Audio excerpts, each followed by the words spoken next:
There were plenty of rappers making songs about how their songs were morally superior to what was being played on the radio, and that was literally all they were rapping about.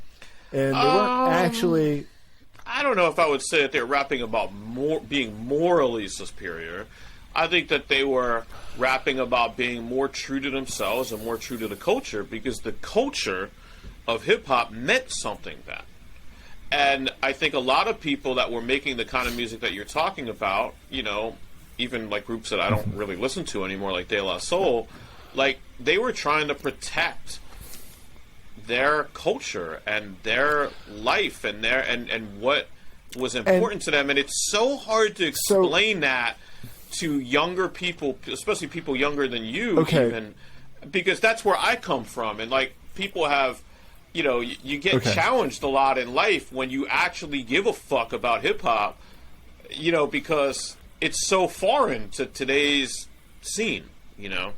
Well, I mean, okay, so you were reading your last passage from the article that you read. You cut off right before one of, I think, the most interesting paragraphs to me, which starts, "The idea of becoming conscious has always been a nostalgia trap, a way of propping up reverence for a bygone era as a critique of the present, to suggest the waywardness of the youth is the true villain of progress." And that sort of plays into what you're saying. It's like there are these people who are like, this isn't hip hop, and that's not true. It's just that hip hop evolved into this other thing that was new and foreign to them, and they didn't like it. And I think that that's very true, and I think that people making those records sort of appealed to, I guess, sort of the nerdy kids, because he talks about, you know, basically just sort of being a social outcast and like, hey, yeah, I get it. Because it was like, oh, well, that, you know, that shit, all of the fun things that people are enjoying without me, you know, that's just bullshit, because this is what the real culture is like. And it's like, there is no real culture in hip-hop, I think, honestly. I think that there have been many cultures over the decades that it's been around. People talk about hip-hop culture as if it's only this one thing that has to incorporate, you know, the four elements or whatever, and be true to, you know, them in whatever sense that means. And I think that's, you know, that's a little closed-minded, and that's the argument that he's making, is like that kind of closed-mindedness, you know, kept him from discovering music that he really likes now. I mean, I think a few things. I think it's important to make a distinction between hip-hop culture and hip-hop as a general art form. I'm not saying that you separate, you know, the music in that way, but when you say hip-hop culture, you are talking about the four elements. And I understand the four elements were pigeonholed, again, by writers that needed to understand what was happening in New York in the early 80s and late 70s, and that there's, as a graffiti head myself, I understand that there are large stems of the graffiti scene that literally had zero to do with hip-hop, but we were all kind of pigeonholed together as four different artistic mediums. Mm-hmm. I'm just going to say that because I want people, again, to understand the context of what I'm saying. But in reality, as a working term, the four elements is what hip-hop culture is, and the sound of the hip-hop that came out from the late 80s to the mid-90s was what that culture of the four elements roots in the early 80s and late 70s grew into and evolved into and became. And that part of hip-hop culture, to the people that pioneered it, people that came long before me, was very important to them. And thus, as fans of them, it became very important to us.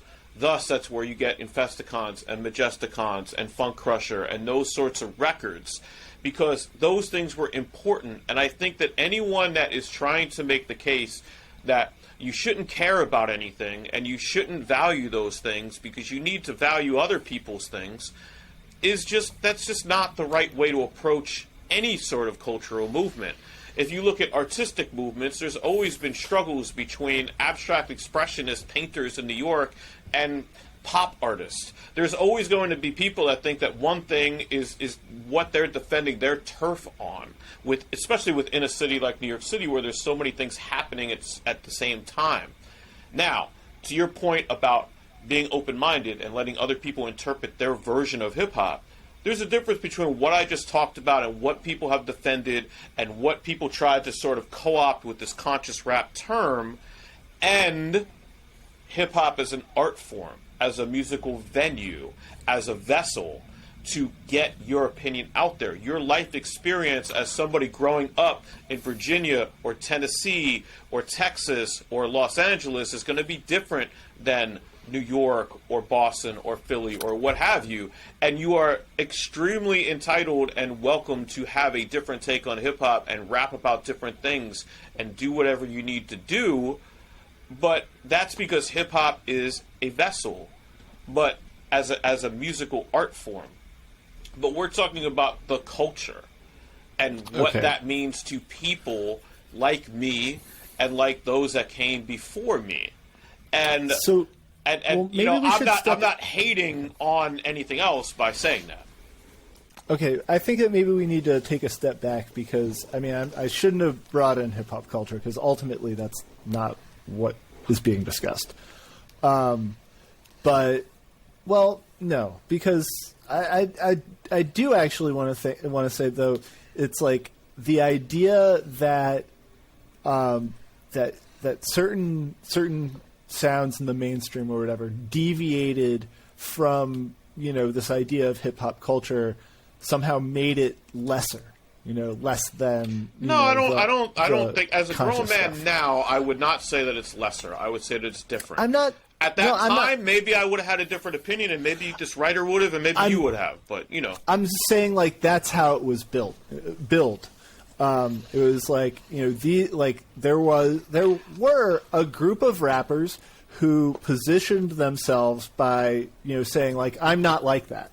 That doesn't have any value. That's not hip hop, and I'm just saying that that's kind of bullshit, and that's what the article is kind of saying. Just remember that those people that you're talking about were in their young 20s, young men. We as listeners were in our teenage years to our young 20s ourselves. This is the thoughts of young people. This is how you think when you're a younger, immature person.